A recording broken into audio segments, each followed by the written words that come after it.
something. You know, if you really don't want to be there. And really, I mean, aren't 1-year-old birthday parties pretty useless? The Not kid's if you're not gonna remember. It's really for the parents. Like, hey, our kid lived a year. We made it. Let's celebrate. And I get the whole ritual of it and the tradition, but the kid's not going to remember shit. No, they're not. No. Just, you know. I think I started first having memories probably at like 3 or 4 years old. Right around like you know, continuum. We don't remember anything from 1 to 2. No. You might have a blip, but memory as continuum. No. 3 or 4, you know. Yeah, but you see that. I'm proud to be a Mexican all of a sudden. I'll tell you why. Because they should have had it at the park. Well, not that you have it at a park. I'm just saying when you're in a Mexican family. But what Mexican families do is they'll throw a party for a 1-year-old and everybody will get drunk. Yeah. You know, they find any reason to have a drink. piñata. Yeah. At least have a piñata, right? Cakes full of beer, piñatas. The Mexicans can go out to a field of just grass, bring a cooler, and that will be the fucking hottest party you have ever seen in a lonely field. Because the food will be great. The drinks will be flowing. Man, I've been to many of them. There'll be a playground for the kids to fuck around, or they'll get a jumper. No, fuck the playground and the jumper. Mexicans These kids are creative, man. Oh, a soccer ball. There you go. A soccer ball. Hey, you know what? And if there's no soccer ball, they'll play with rocks. There's a toy Hall of Fame. And there's 3 things I think there's only 3 or 4 things that have made the toy Hall of Fame. Slinky? A stick, a box, and a ball. Stick, box, and a ball. Those are the 3 things that you can make anything out of. Well, that kids will play with. I bought this fucking pink ball. I don't know if you see it up there. Anyway, for $1.50, me and my daughter have spent about 4 or 5 hours in the past week and a half with that fucking ball, just throwing it back and forth, playing dodgeball, golf, whatever you can think of. We're playing with this fucking ball. And we're having a great time. She has a Nintendo DS. She has the Wii. She has a PlayStation 2. Fuck that, Daddy. Let's go to the park. It's the simplicity. Let's go to the park and play with the ball. It's the simplicity of it all. Keep it That's simple, the best, right? man. You know? A frisbee. Frisbee is a pretty cool tool, too. I remember throwing around a frisbee. She got a hula hoop. We play with that at the park. There was 4 kids around there asking me if they can play with the hula hoop. I'm like, really? Your parents don't do shit like that? It's 99 cents, right? Hula hoop. Yeah. Kids were like, oh, my God. Bubbles. What Bubbles the fuck? are awesome. You know? You Unbelievable, throw man. some dish soap in a fucking container and have a little circle made out of fucking whatever, and your kids have bubbles. And I just think it boils down to imagination. Some people just don't have it. Like I said, we can take a ball. I have a golf club in my car. We took that pink ball and used that as a practice golf ball. Me and my daughter just banged it around for hours. Yeah.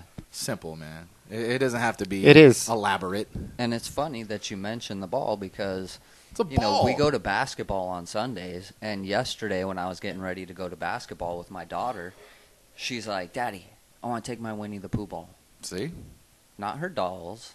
Not her fucking purse full of lip gloss and makeup and shit like that. She probably needed that. Her lips looked a little chapped. I wanted to take a ball. That was it. Yeah, a ball. It's as simple as that. Just throw it back and forth. That's what I love about my brother-in-law, man. He'll say, let's go to the park with a mitt and a ball. And believe it or not, you're just throwing it back and forth, and it's good times. Yeah. Or this is the kind of guy that go put a stick and bring some horseshoes and say, let's play horseshoes. Believe it or not, as simple as those things are, timeless. Yeah, exactly. Yeah, when I bought my new TV, we had the box for 2 weeks afterwards. It was a clubhouse for my daughter. You know what I mean? Like, I took a utility knife, made doors and windows. That was her house. She was her lemonade stand. It was her garage. It was her makeup salon. Office. It was everything. That's awesome. I'm like, use your fucking imagination. You know why? Because people who are bored are boring people. I don't get bored. I'll always find something to occupy myself. I know. We've been playing Soul Calibur on a fucking regular basis. Anything, right? I've been giving you and boxes Twig for likes a couple watching of months now, and you just fucking have a ball with it, dude. I'm just saying, man. You have tennis balls in your trunk or your truck. Back of my truck, yeah. Hey, let's go play catch. Even as a grown man, you want to throw the ball around? Fuck it. Well, that's why I mentioned a frisbee, because a frisbee could have that effect. Same thing, man. You know, just and if you're a loser, loner, get a fucking boomerang. It'll always come back to you. So anyway, was there any people there at the party that you think had like cosmetic surgery? I mean, you were in Manhattan Beach. Luke Walton lives there. Don't a few Lakers live there? Yeah, but they live. Yeah, they do. They live in the exclusive nice part, which is called the Village in Manhattan, a gated community with tennis courts, basketball courts, pools, secured. Everywhere. Yeah, but yeah, the house that Porn built. Okay, crusty ass old man owns this house. He's got 2 properties right next door, so we're talking like $3 million in property value, and his wife is probably like 19, walking around with some fucking big ass titties. 19-year-old wife. Big ass titties. What's the common interest shared there? Money, porn, sex. Porn. I mean, 19 years old. I mean, you know, what could she? She was older than that, but I mean, he probably met her when she was 19. The age difference was pretty big. So she had fake tits? Yeah. Nice. So what do you guys think about plastic surgery? I think too much plastic surgery. Maybe not even too much, but I think some plastic surgery, especially for women, maybe men, but men really aren't into that as much. No. But too much plastic surgery to me is like a status symbol. It's like rolling around in a Bentley. Like, you can buy yourself a Mercedes-Benz that's amazing, but really you need a Bentley. Like, you can get, you know, you feel like you're getting old. Maybe a woman had 3 or 4 kids. Her titties look like prunes, shriveled up. So she gets a lift and kind of gets implants to make them look fuller. It's to make the herself feel equivalent better about herself, right? It's the equivalent of changing the tires.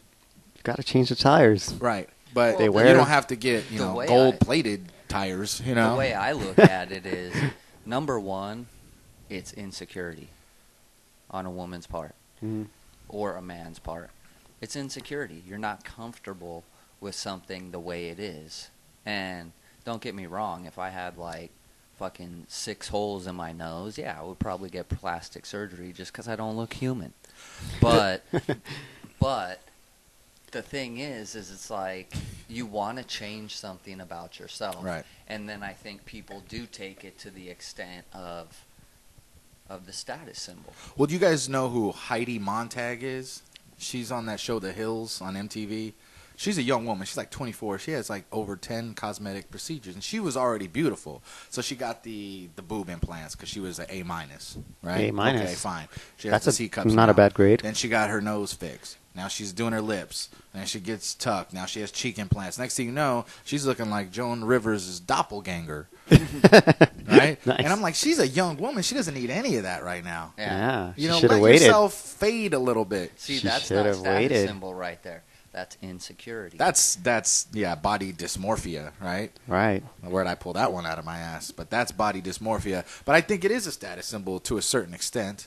Like, look, I can afford Botox. Look, I can afford a nose job. I can get my lips plumped. Botox is more of a status symbol than an insecurity. Because it's an ongoing procedure? Exactly. What do you mean, when you can't smile?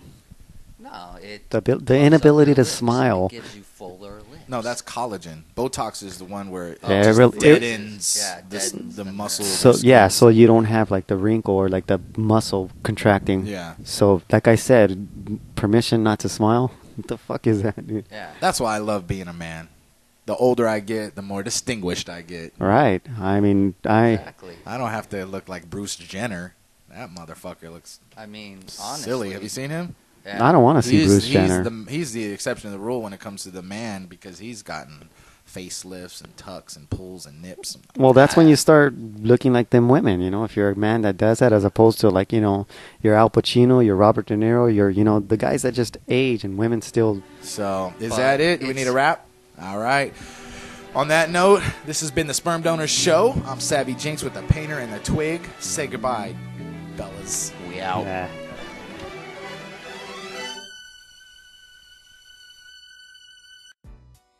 You used to be